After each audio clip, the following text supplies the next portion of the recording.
প্রিয় দর্শক বন্ধুরা, দূরে কাছে যে যেখান থেকে আমার ভিডিওটি দেখছেন, আজকের রেসিপিতে আপনাদের সকলকে স্বাগত জানাচ্ছি। হাজির হয়েছি নতুন এক পটেটো স্ন্যাক্সের রেসিপি নিয়ে।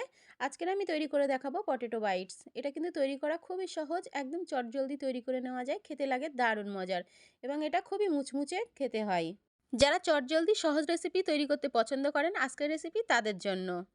অবশ্যই পুরো ভিডিওটি দেখবেন, আশা করি আপনাদের ভালো লাগবে। ভালো লাগলে অবশ্যই ভিডিওটিতে একটা লাইক করবেন এবং চ্যানেল সাবস্ক্রাইব করে চ্যানেলের পাশেই থাকবেন। পাশে থাকা বেল বাটনটি প্রেস করে রাখবেন, আমি কোনো ভিডিও ছাড়লে সবার প্রথম নোটিফিকেশন আপনার কাছে পৌঁছাবে।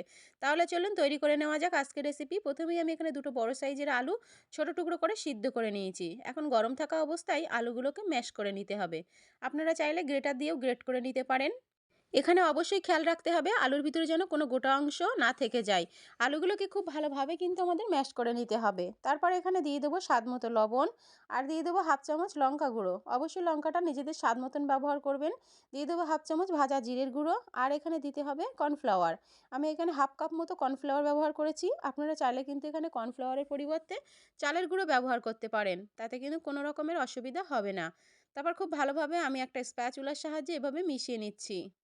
কিছুক্ষণ মিশিয়ে নেওয়ার পর আমি এখন হাত দিয়ে একটু মেখে নেব। খুব ভালোভাবে একটা সফট ডো কিন্তু তৈরি করে নিতে হবে। দেখুন, এখানে আমার ডোটা তৈরি করা হয়ে গেছে। এখন হাতে কিছুটা তেল লাগিয়ে নিয়েছি।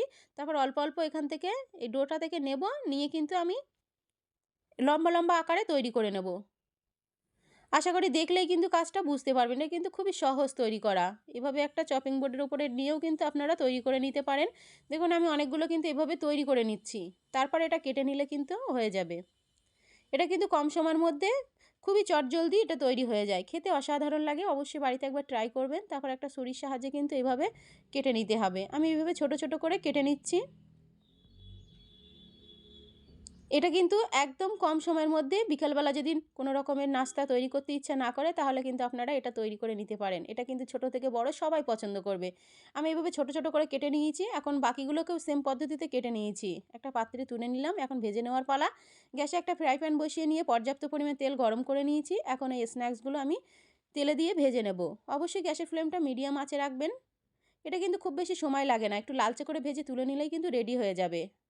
দেখুন, কিছুক্ষণ ভেজে নেওয়ার পর আমি একটা কাঁটা চামচের সাহায্যে একটু উল্টে পাল্টে নিচ্ছি, যাতে দুই সাইডই খুব ভালোভাবে ভেজে নেওয়া যায়। এটা কিন্তু খুব বেশি সময় লাগে না, 3 থেকে 4 মিনিট একটু ভেজে নিলেই কিন্তু একটা দারুণ কালার চলে আসবে। দেখুন, আমার এগুলো ভেজে নেওয়া হয়ে গেছে, সময় লেগেছে ওই 4 মিনিট মতো। এখন একটা ছাঁকনির সাহায্যে আমি তেল ঝরিয়ে তুলে নিচ্ছি। আশা করি দেখেই বুঝতে পারছেন এগুলো কতটা লোভনীয় হয়েছে। এগুলো কিন্তু দারুণ মুচমুচে খেতে হয়। আপনারা হয়তো আওয়াজ শুনে বুঝতে পারছেন এটা কতটা বেশি মুচমুচে। অবশ্যই বাড়িতে একবার ট্রাই করবেন, নাহলে কিন্তু এর স্বাদটা একদমই বুঝতে পারবেন না। আমি টমেটো সসের সঙ্গে এটা পরিবেশন করেছি। অবশ্যই চটজলদি এরকম নাস্তা তৈরি করতে যারা ভালোবাসেন তারা একবার ট্রাই করবেন। আশা করি আমার আজকের এই ইউনিক সিম্পল রেসিপি আপনাদের খুব ভালো লেগেছে। ভালো লাগলে অবশ্যই ভিডিওটিতে একটা লাইক করবেন। চ্যানেলটিকে সাবস্ক্রাইব করে চ্যানেলের পাশেই থাকবেন। দেখা হবে নতুন রেসিপিতে। ধন্যবাদ সবাইকে। ভালো থাকবেন, সুস্থ থাকবেন।